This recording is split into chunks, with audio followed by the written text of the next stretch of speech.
The following production is part of the We Be Geeks podcast collective.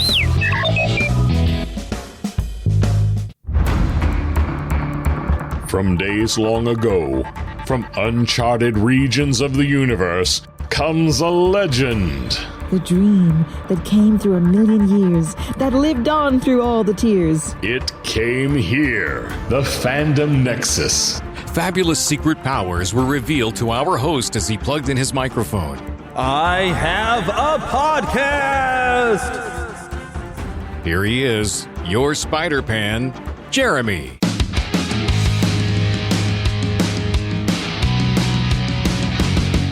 Yes, indeed, I am back, and I know it's been a long time coming, but I've had a lot of things happening that has prevented me from getting this show recorded, but I plan on a blitz this week.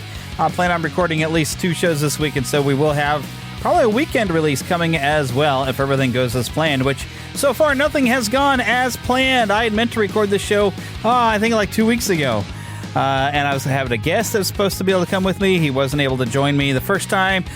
He was supposed to be joining me now, and something went wrong. I don't know what's going on.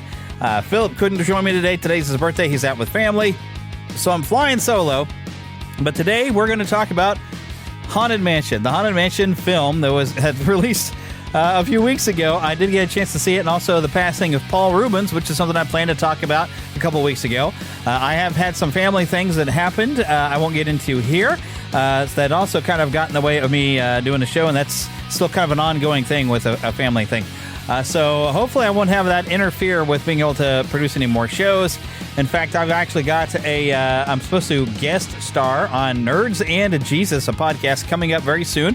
Hopefully, I think that episode's supposed to be released on Monday. I will be guesting on that one. We're supposed to record over the weekend to review the Blue Beetle movie, which, by the way, we will talk about the Blue Beetle movie on this show as well. I may even record with the hosts of Nerds and Jesus and use that recording here. I was at least reviewing the film of Blue Beetle. So I'll try to take some notes maybe when I'm watching the movie. But that's pretty much what we got going on today. We will talk, of course, very soon. The next episode, also Teenage Mutant Ninja Turtles Mutant Mayhem. Philip and I did get a chance to go after that. I may delay recording that episode until Thursday. I was going to do a double-header recording. But I'd like to have Philip on with me so we can talk about that movie and our members of Ninja Turtles. So we got all that coming up. But for today, Paul Reubens and the Haunted Mansion and a lot of fun things that have come on here lately. In fact, something's come on lately. What have I been watching? I finished watching Marvel's Secret Invasion. Now, this is a series that has gotten a lot of criticism. I've seen quite a bit of it, and I will say, yes, this series has some problems. And there was one episode where there was some of this extreme levels of plot armor where guys with laser sighting could not even hit a target. I mean, you got to be a worse shot than a stormtrooper in order to miss at this point in one particular episode. And there are a few things that were a little silly, but, overall, I was entertained by it, which I guess was the goal, right? So I was entertained, and there's some holes I've seen people poking into it with valid reason. And, of course, one video series I like to watch on YouTube is the Pitch Meeting by this one comedian, Ryan. I can't think of his last name now. But Pitch Meeting, he always does stuff on movies and does things in a funny way. Well, he kind of does reviews, or he'll poke holes at what's funny about a movie.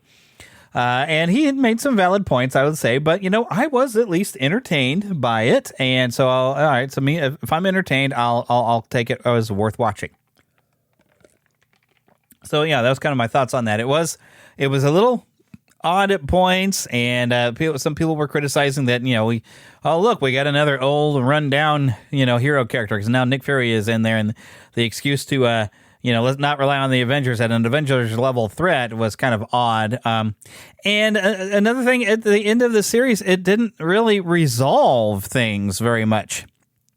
We took out a villain, but it didn't resolve the issue. So I don't know if this is going to be an ongoing storyline or what they're planning to do with this. We still got stuff coming up. We've got a Marvel's movie, which I'm going to skip. I'm falling off of this because a lot of the Marvel productions have not been very good lately. And then occasionally you do get a good one, like Guardians of the Galaxy Volume 3, which is available to stream now on Disney+. My wife has not yet gotten to see that. We started watching it a little bit. I saw it in theaters and did enjoy that one. We're going to have to sit down and have my wife actually watch that at some point here very, very soon, but we haven't gotten around to it. So what have I been playing? There's 2 things I've listed as playing, but I'm going to save the one for the next one because it'll make sense for next episode. But I have been playing Just Cause 3, and I've been streaming it to Twitch and then taking those videos from Twitch and putting them on the Neverland official gaming channel. And I'm not very good at this game. You can watch me die a lot as I'm basically kind of going through and I don't know that they really have side quests other than something that'll pop up for you to go do.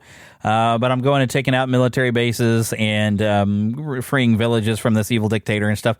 It reminds me a lot of Far Cry, the Far Cry series, where you can go and take, except for Far Cry allows you a little bit of stealth when you go and you take out these outposts. But you go all these different things. You have to accomplish a certain amount of goals or whatever on each little town or a military base. You accomplish all these goals, and then you go change it over and take it away from this evil dictator guy. So it's been very similar, but it is innovative and fun in that. And it took me a while to get used to the aiming and the controls of the game and to know exactly who are the bad guys because there's barely any color difference because they're all wearing military fatigue. It's just got to go and see what color their hat is. So it took me a while to get the controls, but it has a fun aspect of you can get kind of creative on how you blow things up. And that's kind of the name of the game is destruction, is blowing things up. And it's kind of just a lot of goofy fun. And it's a bit silly. And I haven't done a whole lot of the actual story. I've just been going around and blowing things up so far. And once I've done a lot of that, there is an aspect of the game where you unlock challenges, like vehicle challenges to go and fly certain things or race cars or whatever, and that'll unlock certain abilities. And I probably will spend some time maybe doing that before I go and engage on the main story because I'm one of the ones I like to be kind of overpowered when I get into a main story. And there isn't really the ability to level yourself up in this other than unlocking different things by doing these challenges. So I guess I'm going to have to do these challenges if I really want to become overpowered. But right now I'm doing all right, but I'm just dying a lot because I don't think there's any challenge that's going to make me have a bit more life or keep me from getting killed. You can just get more grapple hooks because one of your major things in Just Cause 3 is this grapple hook that you can link things together or you can use it to climb things. And right now I can only have, I think, like 2 at a time. But there was a challenge that I was going to try to increase that to 3, but apparently maybe I haven't unlocked something. I don't know. Something wasn't working. I was supposed to pick up this item and it was supposed to work like a magnet to grab these minerals and then I could put them in a pit. And it wasn't working. And that's not the only function I've had that wasn't working. There was also, when I even looked online, one certain location that I did everything to liberate it, but it doesn't work. The game's actually literally broken. But, I mean, heck, we've already got Just Cause 4, and isn't there a 5th one out by now? I don't know. But they've already moved on past it, so I'm pretty sure they're not going to be updating the game to fix any of these bugs. But overall, I'm still having fun playing it, and I will continue to play with it. It's just that it's like impossible to free the entire country because you're going to always have this one city that's you're not going to be able to free. But overall, yeah, I am having some fun with that, and you can join me in my fun by going to the Neverland official gaming channel. So now it is time we move on to a bit of news.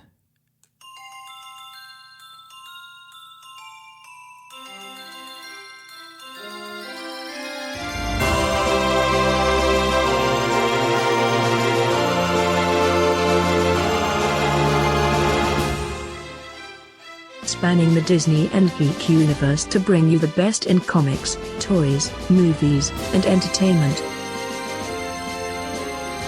This is news from around Neverland. All right, now this is a bit of a news, but it might be a bit of a spoiler, and it says, but this is something I guess 2 weeks ago. But in the actual world of Marvel Comics with the X-Men, they had this thing called the Hellfire Gala, which has apparently changed a lot of different things. And even I've been seeing stuff on YouTube where people were showing pictures of like Cyclops getting his head blown off. It's like violent, but apparently they're killing off a lot of these things.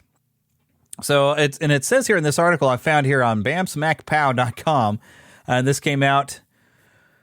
It says, millions of mutants killed by this spoilers at a Hellfire Gala.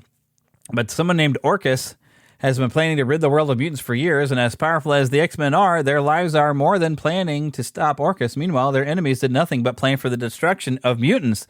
And apparently this is part of an event called the Fall of X. There's an official trailer. I doubt this is going to have any dialogue on it, but let me hit you this button here.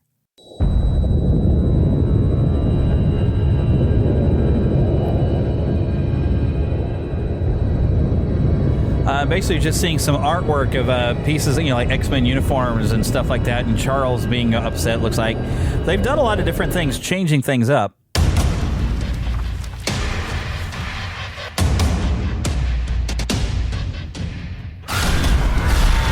Yeah, they're basically showing some. Following a devastating attack on the Hellfire Gala by the ruthless anti-mutant organization Orcus, mutant kind has been scattered across the globe. I'm reading to you this stuff here that it says in this trailer. But despite their best efforts, the X-Men still survive.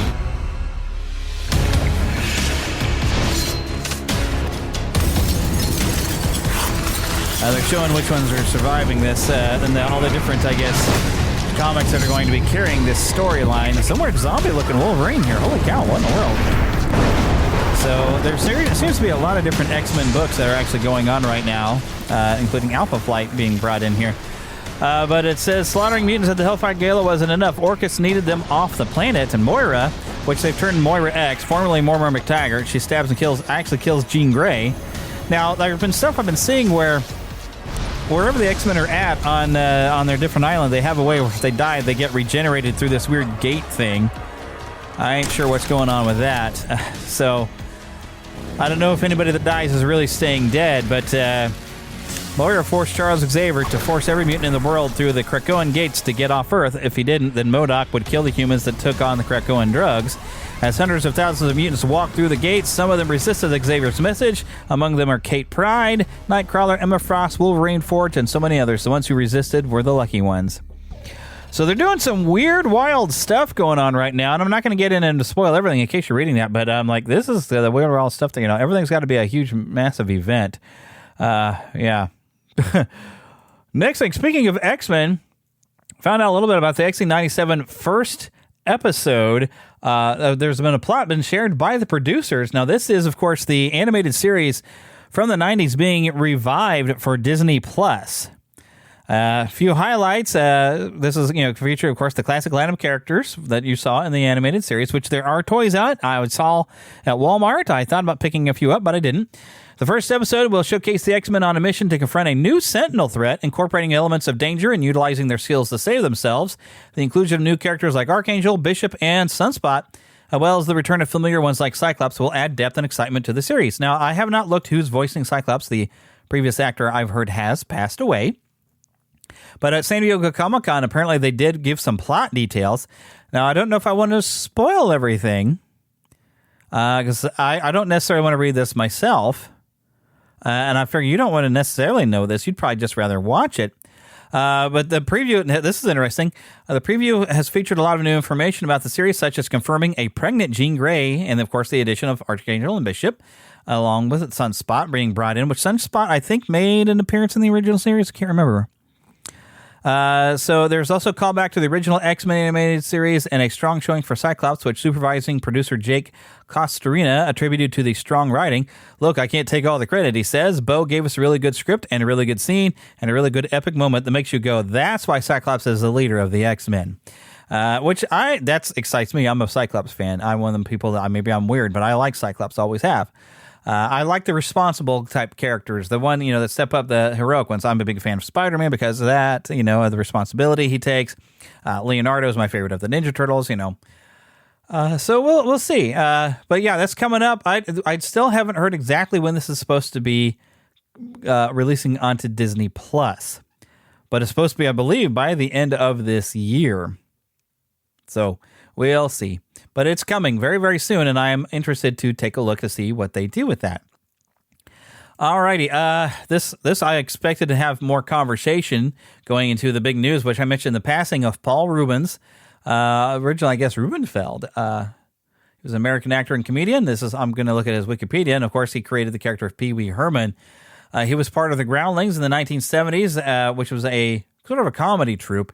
Started his career as an improvisational comedian and a stage actor. Failed an audition for Saturday Night Live, and then started a stage show with the Pee Wee Herman called The Pee Wee Herman Show, which was kind of the basis for what we later got as the Pee Wee's Playhouse. In fact, when he did, how many years ago? Maybe about 10 years ago, he brought back a Pee Wee show that I believe you could watch it on Netflix at one point. You got to see where he did a new Pee Wee Herman show, and it was a little bit slightly more adult humor. It was kind of a wink, nod to the adults, but yet still being fun enough to where the kids could watch it, especially since kids would be maybe familiar with Pee-wee's Playhouse because it was being re-released, I believe, onto Netflix. I've had a coworker, one of our reporters, was talking about when she was a kid, her parents had the DVDs of Pee-wee's Playhouse, and she grew up watching Pee-wee's Playhouse from that. But Reubens also popped up in Murphy Brown, 30 Rock, Portlandia, The Blacklist. What was that name of that other comic book movie? The Mystery Men. He played the Spleen. Very, very funny, very, very creative. I'm going to skip over an incident in 1991. I'm sure you probably know what that is. But yeah, it doesn't need to be brought up. I wanted to basically, after he's passed, I want to celebrate some of the fun things. In fact, I remember the first thing I saw him in was the Pee-wee's Big Adventure, and I didn't know anything about the character, and I had an uncle that took me and my brother and sister to go see that movie, and I thought it was a laugh riot. I really loved it. And I think then I'd also seen where he had popped up in a film called Back to the Beach, which I think I did see. I remember watching it, but I don't remember anything about it. It was like a return piece for like Frankie Avalon and Annette Funicello, because they'd made all these beach movies before, and it was supposed to be them as adults and their kids. I remember that much, and Pee Wee Herman shows up to sing The Bird is the Word song. So a lot of different things. He even, and I remember this, despite being compared to other famous characters such as Hergé's Tintin and Collodi's Pinocchio, I actually remember seeing him play Pinocchio. Let's see if I can find a mention of this. I remember it was on HBO. HBO would do these live-action fairy tale shows. And Paul Reubens, kind of in the vein of Pee Wee Herman, was playing Pinocchio because he kind of did the same voicing. I remember watching that several times. It was a lot of fun. I don't remember what the name of that series. I'm looking and trying to find where it meets or it talks about this here on Wikipedia. You would think it would mention it. Of course, he did give a launch to Lawrence Fishburne, as we might remember, as Cowboy Curtis. But I cannot... Flight of the Navigator. There's something else that was always fun to mention. It's Flight of the Navigator, where he was a voice of 1986 of Rex, or not of Rex. Rex was, of course, Star Tours, where he did that. And, I cannot find when Flight of the Navigator came out other than 1986 and the name of his character. But he was... he was like the ship captain, and I think probably that work for Disney might have been what helped inspire him to play Rex on Star Tours. Max, yeah, that's who it was. Wasn't he Max? Or he got the name Max. He just had like a serial number, I think, initially, and then the kid in Flight of the Navigator calls him Max to make it simpler. Cannot seem to find anything about this HBO thing. I swear it existed, and hopefully maybe somebody else besides me reminds me or remember this. Oh, my goodness. There was even, there's 1991, The Arrest. There's also some stuff between 2002 and 2004. I don't really want to get into that. I'd hate to bring up all the bad things. But 6 years ago, he had been diagnosed in cancer and did not talk about it in public. Following his death, a statement written by Reubens was released. That's interesting. It says, please accept my apology for not going public with what I've been facing for the last 6 years. I always felt a huge amount of love and respect for my friends, fans, and supporters. Loved you all so much and enjoyed making art for you. And I do want to focus on what he did right instead of some kind of bad things. Especially because I don't know how, I don't know if these were formal charges I'm seeing in 2002 and 2004. It looks like he did have a collective of some stuff. Yeah. Yeah. I'm reading this silently. I'm sorry. But yeah, he had an odd collection of things that he was, wow. That's okay. But I don't want to get into that since he's gone. I really wish I could find something about him playing Pinocchio on that series on HBO, but I can't find anything about it here. But I know he did. Of course, we remember him playing Tucker Cobblepot. I actually see a character name on Batman Returns where he was actually reunited with the lady who played the waitress there, and Tim Burton's, of course, work. Oh, here's the television. Let's see.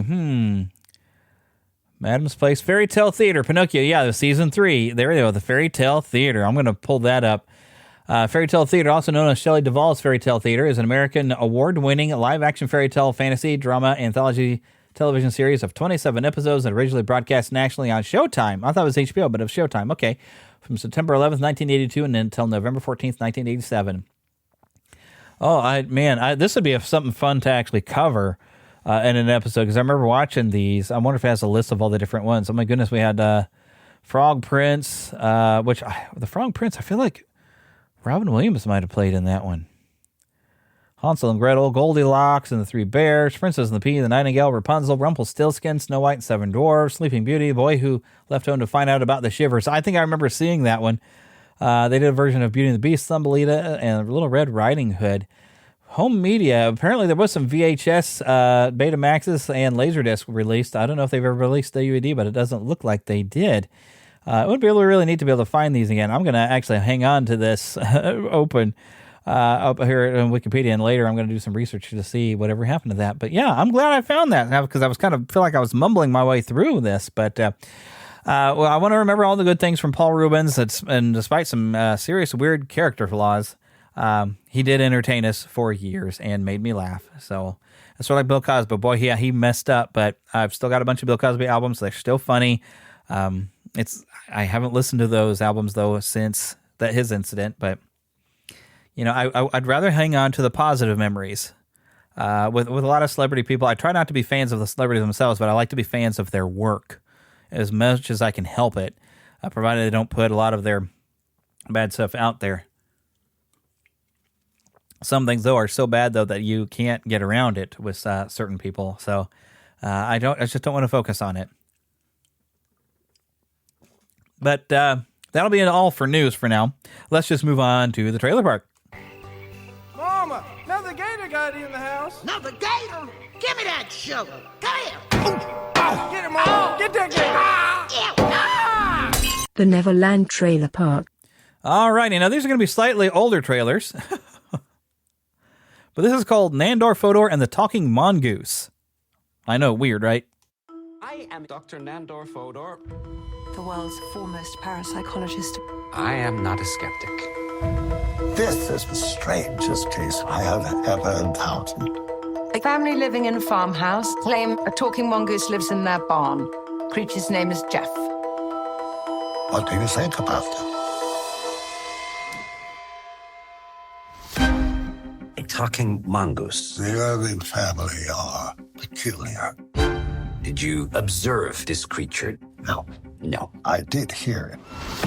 We are going to the Isle of Man. I have almost 20 years of research in this field. You're here to see Jeff. Is the creature here? Well, because we can't see him, doesn't mean he ain't here. I see. The daughter is a ventriloquist. Dr. Fodor has a tremendous skepticism indeed. This is an inexplicable farce. I'd say the wee rascal's probably watching us right now. Everybody on this island has their Jeff story. Tell me yours. You and I both know there ain't no Jeff.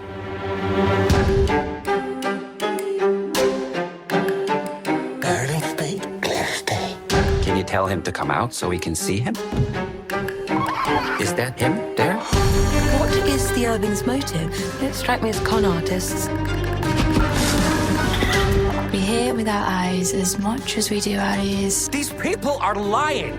I think he exists. I'm certain of it. Just show yourself. I mean you no harm. Please.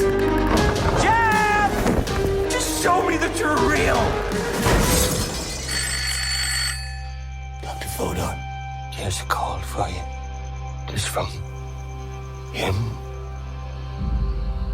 Hello? Tomorrow I shall let you see me.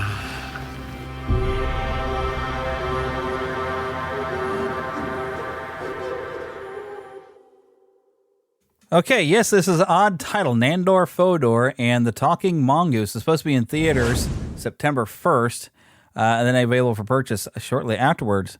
The description here this is a Paramount movie.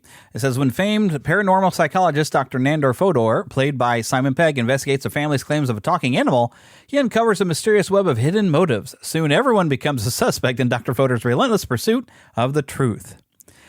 It's going to be available for buy, rent, or on digital on September 19th, so they're not really giving it that long, just about 18 days to be in theaters.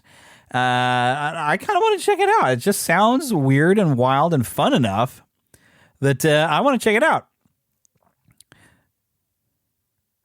So, apparently this is, people are familiar with the story. When I'm looking at the comments, one person in the comments says, I have adored Jeff since I first heard about the story, so I am so glad that other people will find out about him too. Another person commented, Jeff the Talking Mongoose has been one of my all-time favorites since I discovered the story at 9 years old. I am blindsided that this movie is being made. I am so excited for it. I am so hyped that others will learn about Jeff and the family. So, is this like a children's book? Here's someone else. Hecking yes. Finally, if there is a true story about an encounter with a paranormal entity that lasted more than a minute, then it is the story of Jeff. My favorite part of it is that it seemed that even Jeff himself didn't quite know who he was. Yes, a random Manx folklore turned into a movie, and the cast as well. What a win. Makes you proud with gems like these to be a Manx. I have no idea what that means. So was this based off of a true story then? Or what? There's a lot of things I don't know about this. All I know is that it just looks kind of interesting. And I want to check it out. So we'll just keep it at that. All right, next trailer.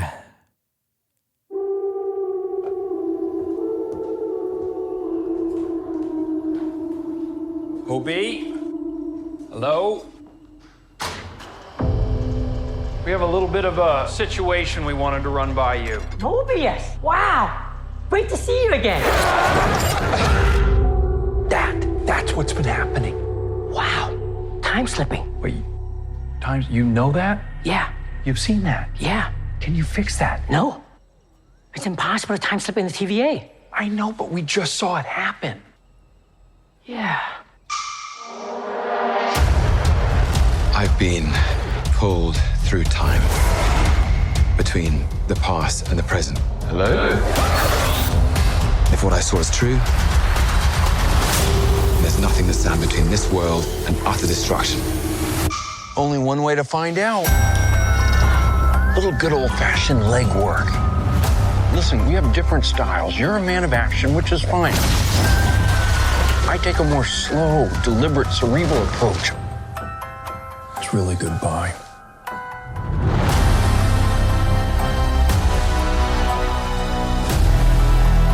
It's up to us to save this place. Is this cracked? You're good. Whatever we do, we're playing God. We are gods.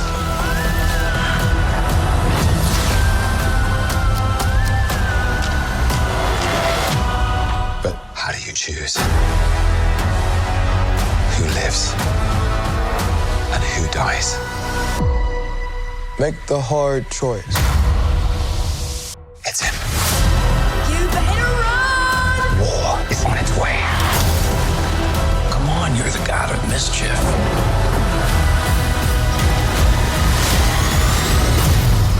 Always have been. Always will be.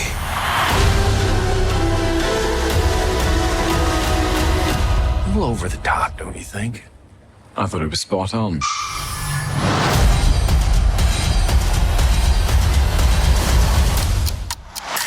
October 6th, coming to Disney Plus, Loki Season 2. Very weird things going on here, and of course they're still moving on with the same big bad that we saw in Ant-Man Quantumania with, my brain went out the window. King the Conqueror. There we go. So King the Conqueror, they're advancing that story a little bit in this. So that's about all we know. You know, there's some weird stuff going on. Loki's getting ripped around different timelines for some reason and trying to find out why. While we're looking at some stuff coming to Disney Plus from Marvel, I Am Groot Season 2. Pew, pew, pew. I am Groot. I am Groot. Oh.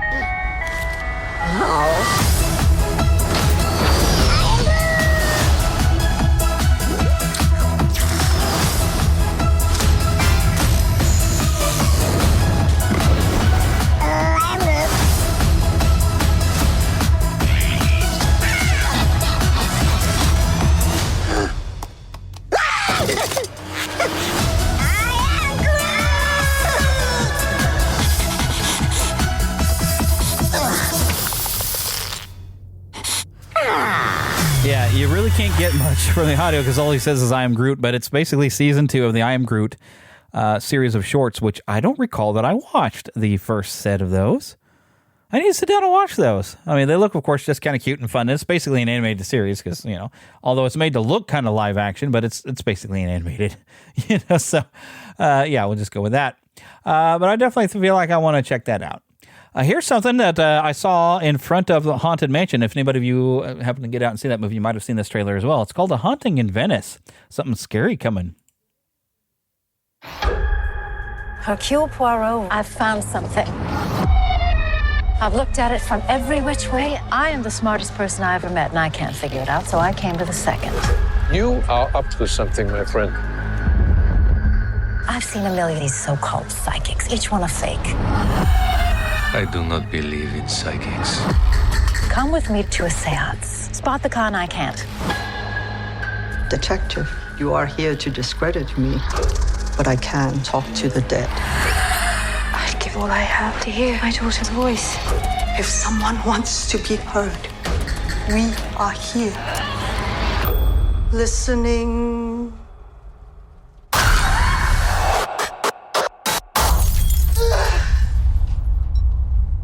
Mama? Felicia? What is happening?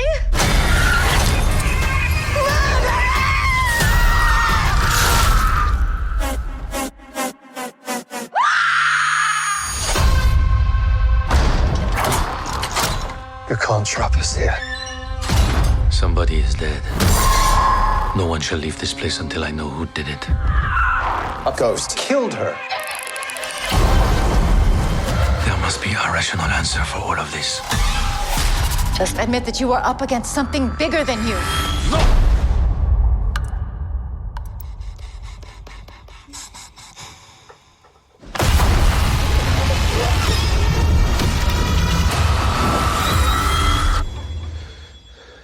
You were saying? Something in this house tried to kill me. Don't look at me like I'm a suspect. We're old friends. Every murderer is somebody's old friend. No one shall leave until I find if the living have been killed by the dead. You have been hiding here all this time. Who are you talking to?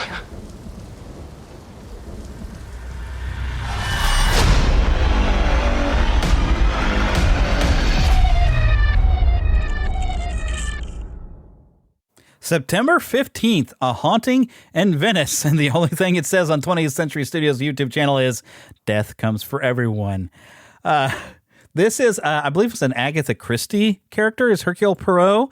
But no, it has a little bit more. And when I expand it, it says the unsettling supernatural thriller based upon the novel Halloween Party by Agatha Christie and directed by and starring Oscar-winning Kenneth Branagh as famed detective Hercule Poirot will open in theaters nationwide September 15th.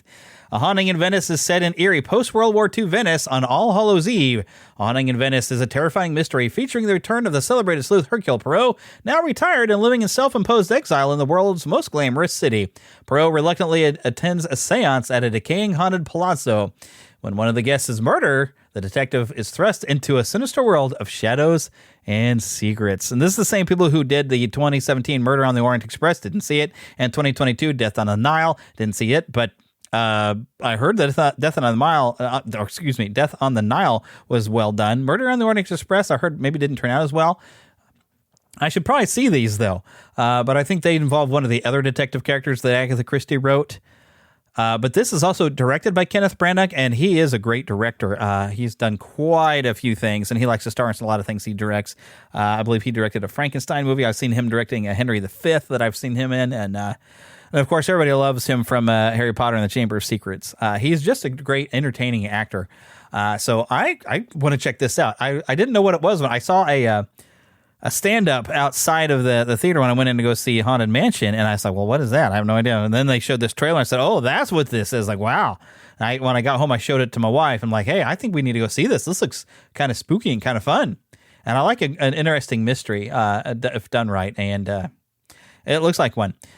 Now, here's something. There was apparently a short film, and now there's a full-length one from Angel Studios. This is called The Shift. It's coming in December. Kevin, Molly, hi. I didn't come over here honestly expecting a date, but, I feel like that's where this is going. So the idea is what we have some fun and maybe we kiss. Hopefully. 5th date, we are really a part of each other's lives. It's a real thing now. There's the bad thing that happens. Wait, what bad thing?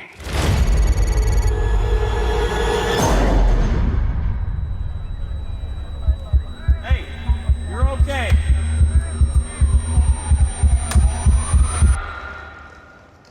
Nice to finally meet you, Kevin. I'm the benefactor. Where's the accident? What happened? There was no accident here. Where did everybody go? They didn't go anywhere. You did. There are countless other realities. Imagine everything you have ever wanted. 1,000 versions of you in 1,000 different worlds, all working for me. Where's my wife? I shifted her. I can't do this all by myself. I think the truth is that you're a liar. Your goal is misery. I prefer the term chaos.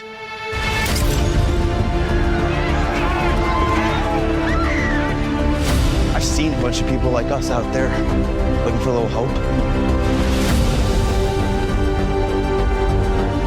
You're still trying to find that wife of yours. You're clinging, scraps of rumors. I'll find my mom. I don't think the benefactor's gonna shift you back to your wife because you asked nice. I won't ask nicely. I will find a way.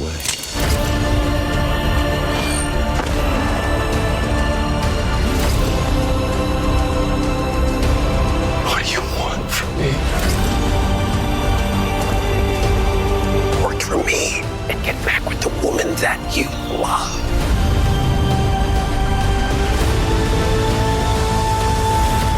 What if the bad thing tears us apart? Does that sound like something either one of us wants to endure?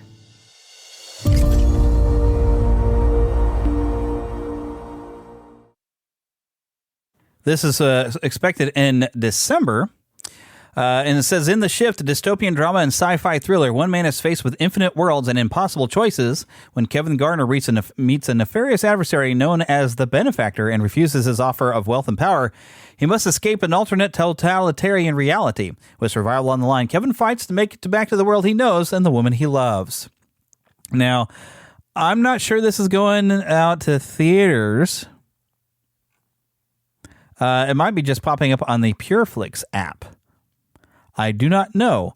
I hope it gets out to theaters. I would like to check it out, and I don't have the PureFlix app. I think that's one thing you can pay for. Angel Studios, they're the ones that brought you The Chosen, and they're making a lot of different films. I mean, they're the ones that even helped get The Sound of Freedom out into theaters. But heck, even popping up here, I'm seeing a lot of stuff for something called Cabrini, something called His Only Son. They've got a lot of different things that's popping out now. I'm kind of wondering what's going on. I'm kind of falling behind on Angel Studios just being super busy and putting all these different films out.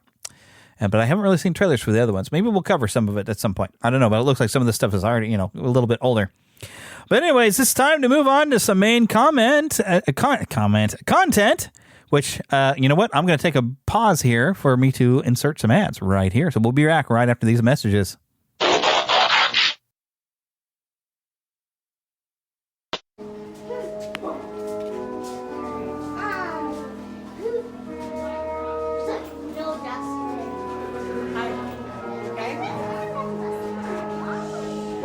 Stop, Adrian. Are you okay? Oh, sorry.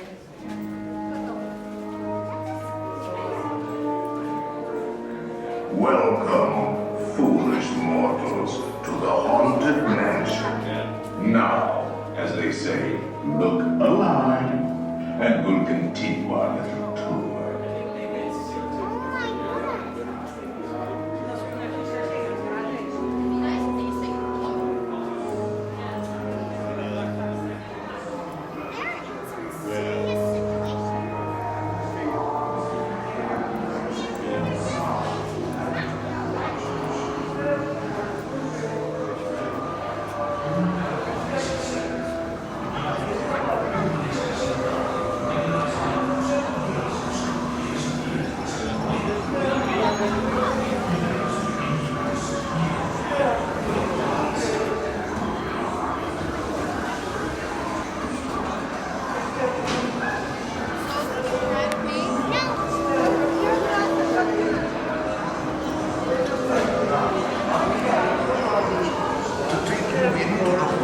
rebellious realm of the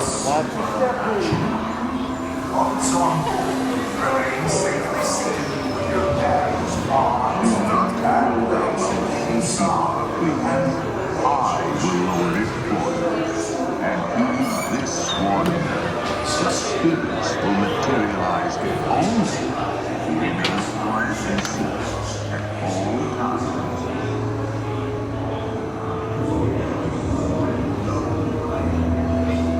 Oh yes, and no sense of leaves. We feel it's uprightly sensitive to the right paths. Just do this. Just look up. Just look up. Like I'm trying to get your attention.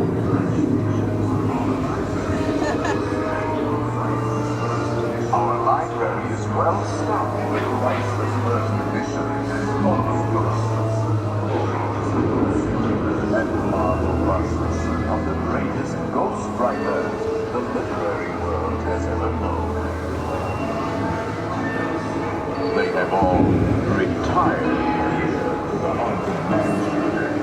Actually, we have 999 happy quarters. But there's room for 1,000. Any volunteers? You should decide to join us. Final arrangements may be made at the end of the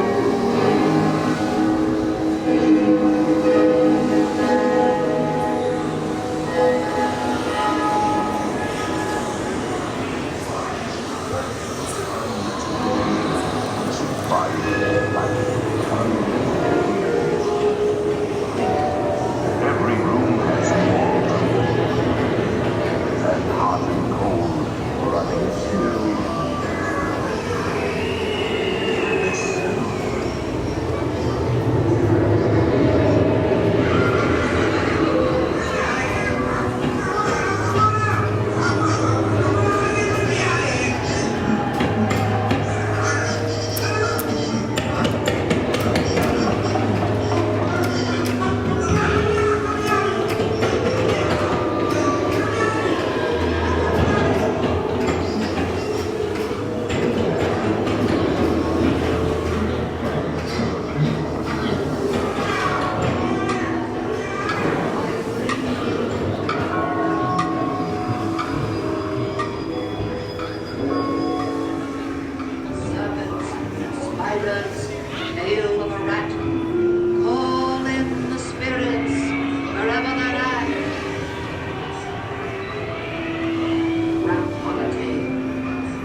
Put a spirit on you.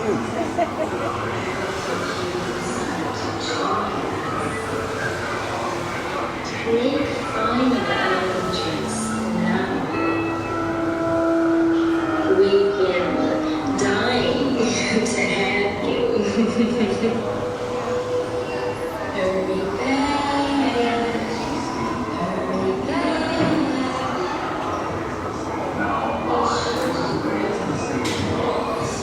Now I will raise the safety bar, and a ghost will follow you home.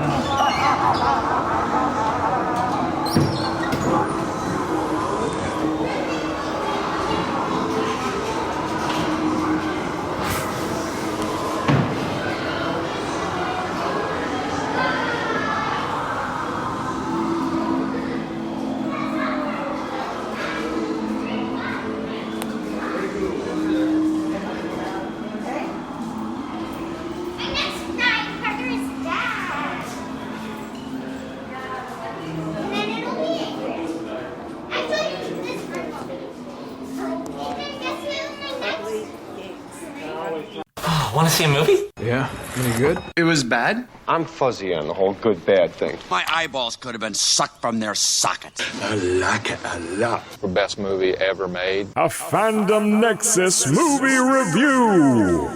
All right, now I know I'm a little behind the 8 ball on this one, and what's funny about this is Haunted Mansion, not The Haunted Mansion, right? So we already had The Haunted Mansion with Eddie Murphy, so this is just called Haunted Mansion. Basic plot line says a single mom named Gabby hires a tour guide, a psychic, a priest, and a historian to help exorcise her newly bought mansion after discovering it's inhabited by ghosts. And this, it hasn't been getting the attention I think it deserves. I think the critics have been kind of mean to it, but this clearly was a film made for fans of the attraction at a Disney park, at whichever Disney park it is. It was good. It was a lot of fan service, and I really actually enjoyed it quite a bit and had a lot of fun watching it and laughing. You even get a lot of characters that are. I mean, you have it's William Gracie, so somebody was supposed to be Gracie in here, and then you had a Mariner ghost. You have the bride, a Hatchet ghost. There's Phineas and Gus and Ezra, of course. I'm looking at all these basically these characters. They had actors to portray these characters. I mean, they've tried to put as much stuff, even like having the Mariner ghost. I mean, that you saw that in the trailer. It's like some of the original ideas of the Haunted Mansion. But this movie tried to fit as much stuff from the rides as possible and have it in a way that makes sense. You want to know why Madame Leota is in a crystal ball? They explain it. You want to know why there's 2 different facades? They explain it. There's reasons for everything. And it was just nice having it all thrown in. And one thing I observed is, in a way, it seems like they were making a play on certain different character types that have been in fun ghost-type movies. Like the major main character that we have Ben Mathias, played by Lakeith Stanfield, very entertaining. But Ben is a parapsychologist? Not parapsychologist. What was it? Dang it. Well, he's a scientist, and he really was the Ghostbuster personality type. Then you had Harriet, played by Tiffany Haddish. Harriet is like a medium, and she reminded me a lot of Whoopi Goldberg from the film Ghost, and she was very funny. I really liked her. She was hilarious. Really enjoyed her a lot. And you got Father Kent, played by Owen Wilson, who's kind of course, that joke, sort of like The Exorcist, you got the priest who's in there trying to do this. Danny DeVito's character, Bruce Davis, I couldn't tell if there was a reference that he was supposed to be representing necessarily, but it seemed like they were representing like different character types that you would see in a ghost type of movie. That's at least what I took from it. But I really enjoyed it. I thought it was hilarious, a lot of fun, a lot of great references to the ride. I laughed at a lot of it. And I really wish more people had go and check this out. And I think it might still be in theaters. So if you haven't gotten a chance to check it out and you are a fan of the Haunted Mansion attraction in the Disney park, I definitely recommend this. It was so much fun and a lot of laughs and a lot of references. I feel like I've said that a lot, but I mean, that really, to me, kind of sums up what this movie was. It was fan service. It was fun. It was funny. And it was well acted. The presentation's good. The effects are pretty good. I mean, you can tell it's computer affected. But it was nice to see the set design was truly based off of the attraction. I mean, the stretching room looks like the stretching room. The portraits actually look like the portraits from the ride, and they're identical. And the stretching room portraits are the same. And you get to see some of the ghosts from the stretching room come out of their portraits, and the dueling ghosts, and the guy swinging on the chandelier. They're all there. The only thing I think we didn't really get is a lot of time in the graveyard, like we would have. I mean, I think if I remember correctly, I spent a few weeks that we do get to see it, but we don't spend as much time as we did in the Andy Murphy movie. But they do get to go and look at some gravestones in a different location, and they have the little I don't know if limerick is the right word, but the little rhymes, that are on the gravestones. We do get to see some stuff like that as well. But I thoroughly enjoyed it. I mean, the critics are not being happy with it, and it's got low scores on Rotten Tomatoes and stuff. But I think it's definitely worth watching. I did have fun. After seeing the teasers and trailers for it, I did get excited. And I went and I checked it out. Alrighty, but let's talk a little bit about the history, which when hinges creak in doorless chambers and strange and frightening sounds echo through the halls, whenever candlelights flicker where the air is deathly still. We all know that. And those lines are actually used in the movie as part of the story. They had a reason for it. And I found some actual history in here. I've got some books on this even. I've got an anniversary, this, I think it's the 75th anniversary of Disney World that I've got a booklet of that has some stuff about it. And all these books I was thinking about pulling together to look at this. But I also found a worldofwalt.com that has a lot of history on it. And it's the attraction is steeped, of course, in Americana and Gothic horror, and it's Walt Disney's one of his oldest ideas. And Harper Goff, of course, one of the earliest collaborators, and a legendary Disney artist of Disney history, and he got the original concept art that actually inspired the attraction, which I think you can find online some of his artwork. It's a really neat. And Harper Goff, of course, did the drawings that became Main Street USA. Based, of course, on the idea of Marceline, but more of where Harper Goff was from. But of course, it's the idea of it's a horse and cart at the end of the road next to a graveyard with a bit of Walt Disney whimsy. And of course, he said, "Take care of the outside, we'll let the ghosts take care of the inside." The spooky house on the hill. There's the typical thing. It's American fun and frights idea, and this is even supposed to be that kind of fun of the Legend of Sleepy Hollow from 1949. So he reached out to Walt Disney, reached out to another legend here, Ken Anderson, to get working on a story. And the narrative of the Haunted Mansion began to take shape, and the silly spooks were, it says here, were born, or are they dead? Of course, we brought in Raleigh Crump and Yale Gracie to work on some optical illusions. Mark Davis and Claude Coates designing the attraction, and of course, Ex Atencio writing lyrics to Buddy Baker's music for Grim Grinning Ghosts. And all these people working together started to work on this, and of course, it first opened its door in Disneyland in 1969 in New Orleans Square, which of course plays heavily into the film. And it was supposed to be like that Louisiana mansion with a bit of a bayou flair. Paul Reubens, of course, providing narration. And by the time the Haunted Mansion welcomed its first guest on August 9th, 1969, Walt had already, of course, passed away. And of course, there was a lot of difference in opinion on whether that they should have story, whether it should have been funny, should it be scary. It ended up being got a little bit of both. Some of the hiccups, though, there was a custodial staff at Disneyland that had an unexpected scare when they went in to clean. One of the Imagineers had left for the night. They left the attraction turned off, or so they thought. It turned out the whole attraction was set to turn on and start running when someone tripped the motion sensor. When the custodians arrived late at night to tidy up, they got quite the fright when all those grim grinning ghosts suddenly sprang to life. The next day, the Imagineers got a phone call. "You can clean up in there by yourselves from now on." Oh my gosh, that's a pretty good story. So in Florida now, of course, we're located in Liberty Square and not New Orleans, which of course makes a different style of architecture. So instead, of course, you don't get that Louisiana mansion. We've got something that is New England and is based, they're saying it looks out of something out of the works of Edgar Allan Poe. And apparently even some Sleepy Hollow influence is supposed to be evident. And it says, don't miss Mr. Toad in the Pet Cemetery just outside the exit. Now, this is the one that I actually have ridden.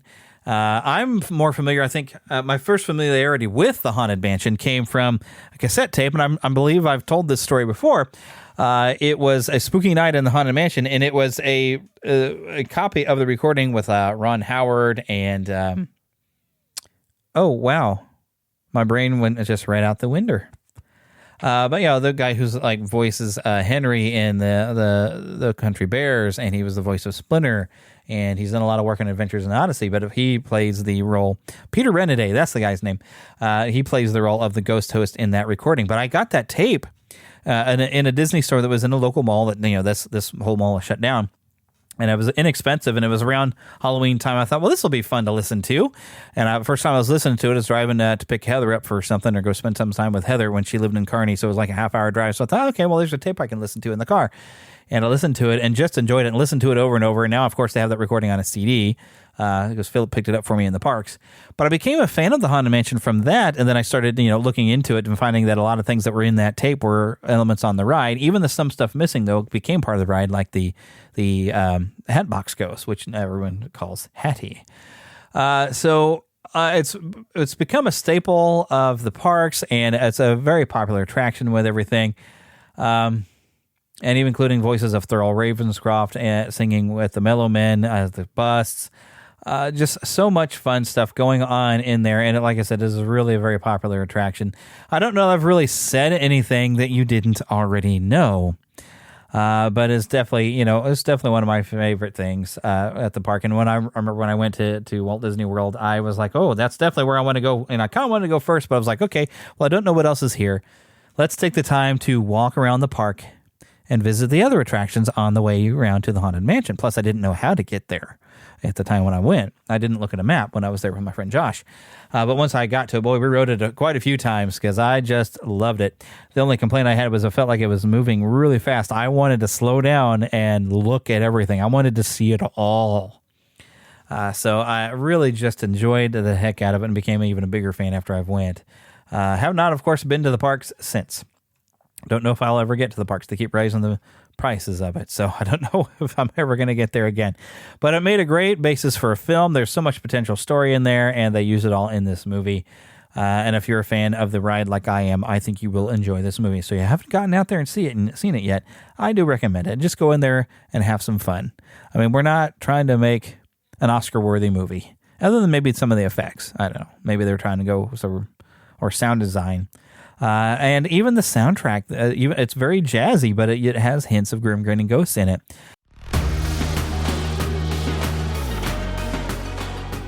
Send me a message. Send me an email. podcast@neverlandpodcast.com, or find us on Facebook or heck, Twitter even. Although Twitter, I mainly just check in when I'm posting up episodes. Mind you, of course, you can find everything on our website, neverlandpodcast.com. That's where you can find our shop, where, of course, I need to work on getting more merchandise, but you can find some logos and different things show-related on T-shirts and different items, and you can help, keep this show going with that, of course, on Patreon, or by clicking on an affiliate link I have right there for my podcast reviews, where, hey, you know what? If you have a podcast, you can get all reviews, all your international reviews sent to your email. It's a wonderful service, very inexpensive, definitely worth it. But we want to thank Karen Kennedy, Ricky Pope of Christian Nerds Unite, and Darren Wilhite of the Wilhite and Wall Show for helping me out with the intro. Of course, I know we thank them every week, but we are thankful for them. But now that wraps up the show. So, you know what? The only thing left to do is say to get lost in an adventure. And I will see you very, very soon.